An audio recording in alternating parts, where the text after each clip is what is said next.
click play. Alright, bet. Water's going over here. Alright, so what's up guys? Thank you for watching if you're tuned in. I'm here with Andrew and Hayden Fleury and CVCC baseball guys. Just came off a game today. From what I've heard, we got the job done. We got a dub. What was the final score? 18-5. 18-5. Close one. Close one. So yeah, CVCC baseball guys, super fun to have them. Thank you guys for coming and talk to us. We really appreciate it.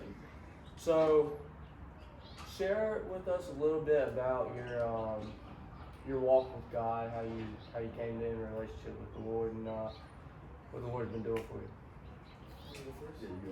Alright, so I'm from Louisville, Ohio. So I moved down here to play baseball. But so I'd say I gave my life to Christ when I was about 12. Yeah.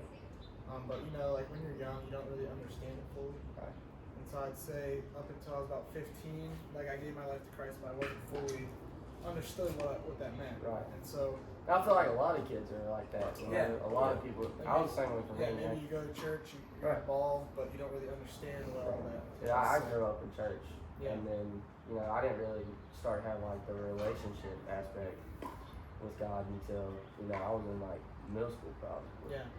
And like a lot of it's just over my head. Yeah. So it does take a lot of like growing my faith. Yeah, for exactly. Sure. And so in high school, I was big into football. That was my thing.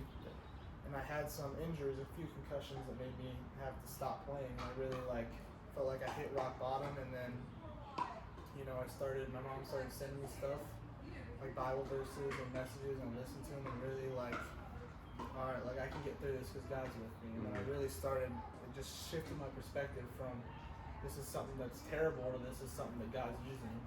And so I really then committed my life to really live for Jesus, Right. and that's where Yeah. things changed. Yeah. That's awesome. I'm Hayden. I got baptized and saved when I was probably like middle school range. Fleury! It's me. Sorry. I think a big part of me was I also hit rock bottom at a point, and it's like a group of guys that I came to. Y'all have been around y'all for a long time. Really helped me motivate myself to get back into God. And grew up in church, got away from it for a little bit, starting to come back. Got to have a Bible study for our baseball team now. That's sweet. And this guy right here. Are you leading it? I lead half. Okay. That's awesome. So I'm trying to go to all those. So y'all got the whole team in on this We thing? get Probably about 15 to 20 in that. Okay. Yeah. Still that 15 20, Yeah, dude. that's That's still huge. going, And look at the way the Lord's using you to Yeah. impact his kingdom. That's awesome. Dang, I didn't mean to cut you off. That's about it. So honestly. you're rolling with it Now now. I'm just rolling with it. So both of you guys have pretty much used sports, and that's been a huge part of your relationship with the Lord. What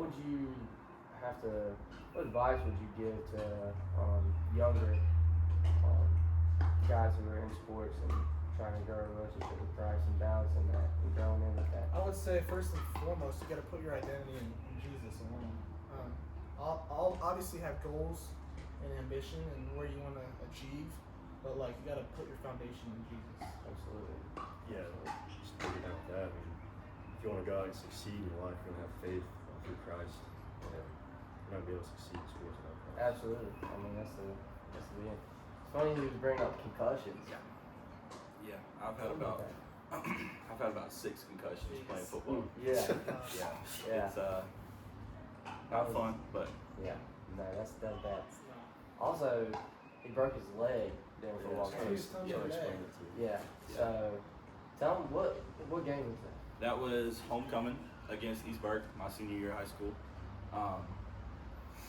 Came out, I actually had a concussion that night as well, but I decided to play through it. And I came out right after halftime, kind of concussed, didn't know where I was at, didn't know what I was doing. And within maybe a minute within the first drive, the running back and his tackler Ran him over. both of their face masks ended up in my leg, and the guy I was blocking, I was on the line. Yeah. The guy I was blocking ran me over them, and long story short, I picked my leg up and I could see the bottom of my shoe. It was like a U over here. Literally, That like was a rough. huge. So everybody's in the everybody in the bleachers, and it's like high school football game. There's a good bit of people there, homecoming game, you just hear Mac yell on the field, and then it'll stop because he passed out. And then he start yelling, yeah, and he stop. He passed out. And then he goes like passes out in and out, in and out. But dude, it was crazy. But even in that moment though, you had an entire, how many people were probably at the football game? 3,000? 3,000, 4,000. Yeah, you have about 3,000 people praying for you right there. So that kind of brings me to the next point. How important is it for us to surround ourselves with other Christian followers? Isn't that? It's everything. Right. It's everything. Yeah. There's a quote, I don't know who said it, but like, you become who your friends are. Yeah. It's really important, like who you surround yourself up, and especially like when you deal with something hard, like just to have that faith community behind you is just a game changer. Absolutely. Like last night at radio, they did the national anthem in the parade. That was pretty crazy. It was at the rodeo. It was faith led. They had Christian flags all over the place. Yeah. That's and we're in a pretty God-based community around Bible Belt area, but that's a blessing, honestly. It really is. So, if I can piggyback off that with the athletic part of it, what do you think day-to-day life, or what do you think in general a good Christian athlete should look like, and what do you think that they should be professing and showing outward of their faith to their teammates and to family members and whatnot? For me, I think it's big on how you act. Like you're not showing anybody up. You're not having bad body language, but you're just like having joy be out there. Right. That's what it looks like. Yeah, I say body language is a big part, and picking up other teammates. One guy has a bad game, and you have a great game. You're not gonna I did that. I'm the best out there. You're gonna pick up the teammates, help them out, and I think a big part is not cussing out somebody else for your mistake or something. Definitely how you talk is a big indicator. yeah. So that's funny you guys say it, because me and Mac have been doing this accountability thing. So if we slip up and say a cuss word, it's 5 push-ups for the day. So we're just, count them up. Hopefully not a calculator, maybe that works for us. But we count them up at the end of the day, and we start running down push-ups. We have on for our Bible study, we have a swear jar. Oh, really? $1? $1. What are you gonna do with all the money? Buy pizza. We'll buy pizza next time. No. So y'all CBCC boys, you might have a lot of pizzas. Oh yeah, they're going broke. Yeah. That's a good. I like that. I like that a lot. I don't think we can afford No, money. probably not. Probably Yeah. not. We can do it with pennies. Maybe. We play with pennies. We buy pizza at the end of each month or something. Hopefully a year. Yeah. But yeah. So back to the baseball thing. To guys who are coming out of high school, do you have any more sports in your future? What would you say to those guys who sports has been everything for them? And then right out of high school, you don't have anything else sports wise to do, and it's almost like, what's my purpose now? Because you've been playing baseball and football my whole life. So what am I going to do now? I would say that's why it's so important to put your identity in Christ, because things can change. You could get hurt and you're free, or you could come out of high school and not have the offers, but if your identity's in Jesus, He never changes. But your situation may change, but you won't change. So I would just say, first and foremost, it's a blessing to play baseball at the next level, but also if that were taken away, we know that we have Jesus and He has good plans for us. So. Yeah, I'm gonna say the same thing. Identity early on, not you don't get too early, but coming out of high school, you don't know what's happening. Yeah. And knowing Him and His plan that He has for you is special, because I bet you didn't think you would get your point. No, actually not. And that's another good point. Life's gonna change. Oh yeah. We don't know what's next. We know who holds what's next, but we don't know what's next.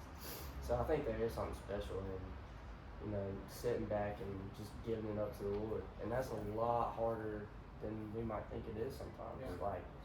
Not knowing what the future is. You guys don't know what your future CBCC baseball is, and what God has for you after that. but it's something. You know, he has something, and you just gotta trust that. And you gotta trust that it's good. You know, you gotta trust that what God has for you, what God's will is, that it's always good. Yeah. You know, it's kind of crazy to think about. Like, I'm trying to think about how to put this in words. God is always gonna want what's good for you because He sent His Son to die for you. Yeah. So you gotta know Yeah. with the evidence given that He has got to want what's good for Exactly. us, right? If He was willing to give up all that for us, then Yeah. like, what else is He Yeah. got? Yeah.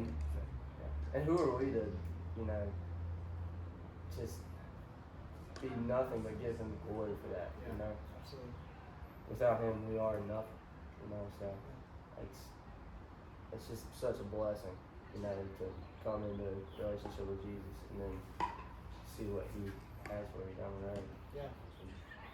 So, if you know anything about me and Hayden, me and Hayden have gotten into some crazy stuff in our life. Like some stuff that God might look at and say, you two are idiots, type of stuff. So, there's a beautiful redemption story in that, though, you know, because that's probably a lot of people watching this, and I'm sure a lot of your friends are like that too. Yeah. You know, but there's always room for grace. Yeah. You know, and that's just another reason to just give Him praise for everything. Yeah. I mean, you're never too far gone Yeah. for God's grace. Yeah. That's kind of been our whole thing, really, for starting this, is just telling people about God, you know, and just any way we can. What are some ways that you two have been able to talk to people about God, sports-wise, grocery store? You guys ever been able to reach people with just the message? Yeah, I'd say like with us, we have it, I wouldn't say easy, but we have like a group of guys our age that we're around every day. Yeah. So there's always opportunities. And so with our Bible study we started, it's just huge, inviting guys out, seeing new guys come that haven't been, and just being able to love them and show them through our actions the love of Jesus. Yeah, and that's the biggest thing. Yeah. Is the action. That's the tough part too. Yeah. I think, well, to start, he's the one who invited me to the Bible study a couple months ago, I'd say. And try to get other people to come, you know, just asking around the team, asking Josh Parker. Jay Bart. Shout out Jay Bart. And Zane. And Zane. Zane. We got Zane to come. Zane. Yeah, Shout out Zane Williams. Yeah, we got him to come, and it's just asking around, telling our story to other people and listening to them, and keeping our hearts open and our ears open for it. So, as a baseball player, what does your day-to-day look like right now? Well, it's kind of scattered around throughout the week. Every now and Talking then. about like a game day or just like a practice? Walk me through a game day. What are we doing game day? Well, Saturdays we have to be there at 10-ish, 10 o'clock. We get there, we hang around for about 45 minutes, talk to everybody. Okay. Loosen up the vocals for you chirping on the sideline. Oh yeah, 100%. Good. That's huge. You gotta have that. We have a team meeting, the coaches together, he just gives us a little rundown of the day. And we stretch, hit on-field BP, everybody's running around, chicken with heads cut off. Yeah. And we go from there, we throw, take IO, just in and out. Store trip. And we do go to the store after BP. You go to Sheets. Always go to Sheets. What are the game day essentials at Sheets? Get a big Powerade. Yeah. Big power. Powerade has been hot. It's like Flavor. 99 cents. Flavor? I get a little mix. I got lemon lime and Yeah. blue. Okay. Yeah, Okay. Everyone gets that. Lemon blue. It's a little slurp Those are the juice. essentials. The Sheets, shout out Sheets. Yeah. Oh, yeah. Sheets is 100%. insane. Yeah. Get a little sunflower seed action. Yeah, absolutely love Sheets. I switched up to a random monster. Okay, yeah. Are y'all seed flavored guys? Oh or yeah, I'm just a big original? cracked pepper guy. Cracked pepper is the best. Cracked pepper, really? It's the best. Is that what the baseball team's rolling with nowadays? Is A lot of that people are on sweet and spicy. Sweet spicy is pretty Sweet good. and too. spicy? Dude, have you seen the brands for like all the Like the Taco Bell flavor Yeah, ones. Taco Those Bell are good flavor. too. Those are pretty Those good are too. good. yeah? If you boys had like every sunflower Yeah, seed dill You pickles pretty up much- there. under there. Okay. Yeah. Dill pickles up there. I was a huge Oh, dill yeah. pickle guy. Yeah. But we get back from the store. We get our game day duties ready. Like you have guys on the mound, fixing up the mound plate, doing the line, stuff like that. And then They'll take their eye out. yeah, they'll take their eye out. And, The other team. The other team, yeah. and then they'll announce start lineups. So we pray for it. Yeah, right. Pray. Do that before every game. They'll announce start lineups, and then we'll jump into the game one. Yeah. After that, it's just PTA from there. Oh yeah. It's barbecue chicken. Good. That is barbecue chicken from there. Y'all, usually when you play, you playing double headers. Saturday's double headers. Saturday, they'll run Saturday Sunday's double the headers. home game. Sunday same versus the same Yeah. same team. They'll play like a Wednesday. Where does do you know where the teams usually stay at around I have town? no That's a idea. good question. No idea. I mean, there's only about 50 hotels. in the They might city, so, stay like by Chick-fil-A. Yeah. Yeah, the new ones back there. Chick-fil-A. All right, top 3 favorite fast food restaurants. I'll say Chick-fil-A's up there. Chick-fil-A. Can't go wrong with Chick-fil-A. I like it. Freddy's. Freddy's pretty. I don't know if that's fast food. Is that fast food? Yeah. Yeah, it's Oh, like That's fast food. Um, I'm not counting Chipotle as fast food. no, I wouldn't. Really. I would say I'm a big Whataburger guy. Really? But the one in Atlanta, the one in here is terrible. Oh, yeah, I was about to say, Yeah, just the one Atlanta. that- Just in one Georgia. in Just in Hickory Georgia. is Not great at all. I don't All right, know. hit us with it. Mine is Chick-fil-A. It's my one. And then y'all heard of Cane's? Yep. Cane's. Yeah. Oh, yeah. And then 3 spot. This is where it gets tough. You know what? Give me Cookout. Cookout. I can't Chicken believe wings, y'all cookout. didn't throw Bojangles up there. Oh, Bojangles is third. Bojangles is Yeah. third. Yeah. What y'all got for us? We're going Chick-fil-A. Is that biased or is that? Is that biased? Yes. Yes, You have that's to say biased. that? Yeah. Okay, No, so- it's in my contract. Okay. Yeah. So Chick-fil-A. Got Chick-fil-A. Then I'm going. Are we counting Culver's? Yeah. Yeah. Yeah. Yeah, drive through it works. Yeah. Yeah. Drive through that you can sit 20 minutes at. Oh yeah. Yeah. Yeah, but that's the best fast food burger in the game, in my opinion. No doubt. They got some good custard too. Yeah. This is fine. Silly.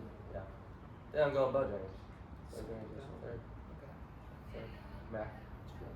We count Five Guys as fast food. No. No, that's dude. Five Guys is so That's expensive. worse than Chick-fil-A. I mean Chipotle. I'm not putting Chick-fil-A anywhere at the top at all. It's in your contract. It is Yeah. not in my contract. I made sure to look. That's gonna be a write-up, buddy. I'm gonna go Culver's, Raising Cane's. Shout out Bucked Up, Rocket Pop. Please sponsor us. Sponsored. Please sponsor.